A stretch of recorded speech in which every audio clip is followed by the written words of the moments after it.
E nosso estudo de hoje está no Evangelho de Lucas, capítulo 12, versículo 15. A vida de um homem não consiste na abundância das coisas que possui. Emmanuel comenta na lição 165 do livro Caminho, Verdade e Vida, bens externos. A vida de um homem não consiste na abundância das coisas que possui. A palavra do Mestre está cheia de oportunidade para quaisquer círculo de atividade humana em todos os tempos. Um homem poderá reter vasta porção de dinheiro, porém, que fará dele? Poderá exercer extensa autoridade, entretanto, como se comportará dentro dela? Poderá dispor de muitas propriedades, todavia, de que modo utiliza os patrimônios provisórios? Terá muitos projetos elevados, quantos edificou? Poderá guardar inúmeros ideais de perfeição, mas estará atendendo aos nobres princípios de que é portador? Terá escrito milhares de páginas, qual a substância da sua obra? Contará muitos anos de existência no corpo, no entanto, o que fez do tempo? Poderá contar com numerosos amigos, como se conduz perante as afeições que o cercam.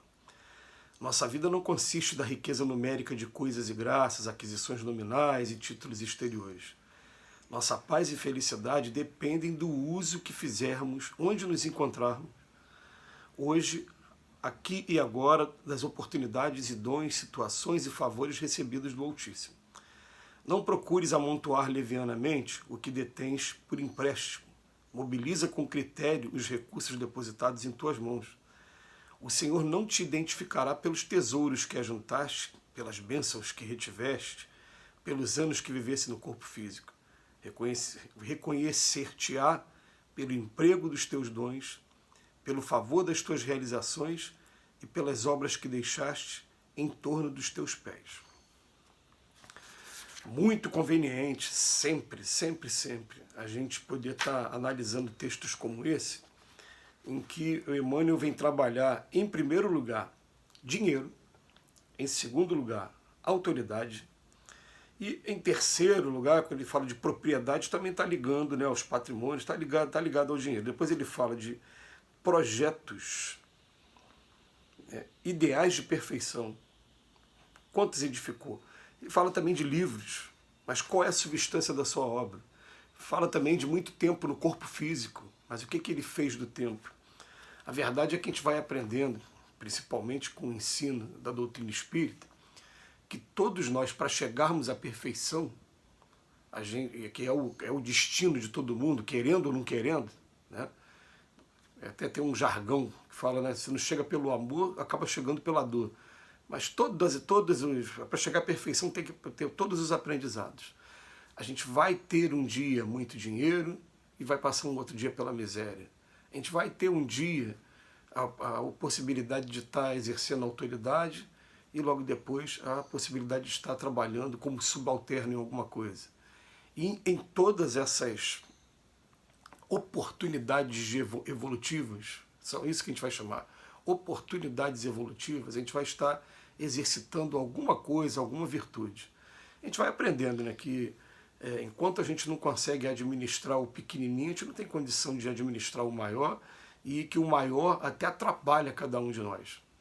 Então a gente começa a pensar assim, né, eu tenho recurso financeiro hoje, ou então o que acontece é que muita gente sonha em ter a autoridade, e depois, quando tem a oportunidade de estar exercendo a autoridade, vai ver, analisar todo o combo que está por trás da autoridade. Eu gosto sempre de fazer referência a duas lições que são marcantes, são lições simples, né? Mas que a gente vai procurar aí no livro Jesus no Lar, é o nome do livro também escrito por Chico Xavier, através do espírito Ney Lúcio. E esse livro vai ter duas lições. Uma, eu me lembro que o nome é O Rico Vigilante, né? E a outra lição é alguma coisa de revolucionário, né? Alguém que estava... Vamos falar das duas lições, né? A primeira lição, a lição do rico vigilante, invigilante, né? Ela vem dizer o seguinte, vem dizer que uma pessoa, de maneira honesta, porque quando a gente estuda a doutrina espírita, a gente fala assim, é errado você ter patrimônio? Não. Desde que você não prejudique, não conquiste seu patrimônio prejudicando as pessoas, e também desde que você tenha o cuidado para que o teu patrimônio não te comprometa a saúde física e também a saúde moral, o lado moral. São esses 3 pontos, né? Mas essa pessoa, ela teve com honestidade, ela juntou bastante patrimônio, trabalhando 20 anos sem cessar. E depois de 20 anos de trabalho, dedicados ao trabalho, quando ele parou para olhar para o cenário da vida dele, a sua esposa estava viciada em roupas de grife, em viagens para passeio. Os filhos já estavam discutindo, antes do pai desencarnar, qual seria o valor da herança de cada um, o que cada um ficaria, né, quando o pai fosse embora. E ele começou a perceber que eram coisas que fogem do controle dele mesmo, porque, na verdade, ele ficou o tempo todo pensando só no trabalho. E quando a gente se concentra no trabalho, é claro que o resultado vai vir, né?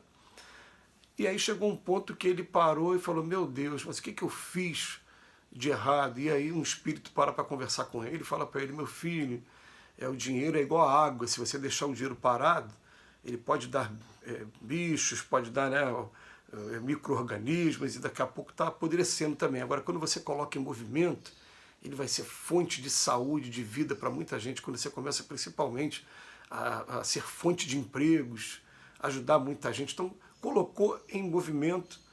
Aí o que acontece? Aí ele conta na história que quando ele começa a fazer isso, a esposa quer divorciar, os filhos vão correndo querer interditar o pai, porque o pai estaria dilapidando o patrimônio que eles teriam direito.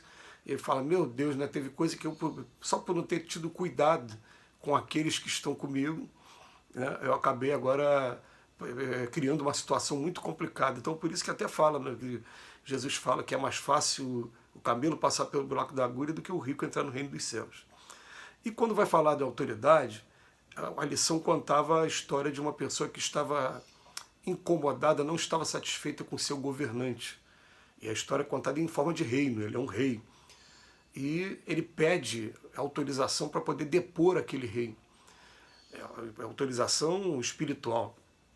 E eis que é proposto para ele o seguinte, que ele vivesse um dia com aquele rei, mas que naquele dia ele tentasse ajudar o rei de todas as maneiras, que se ele fizesse isso, ia ser concedido a ele depor aquele rei.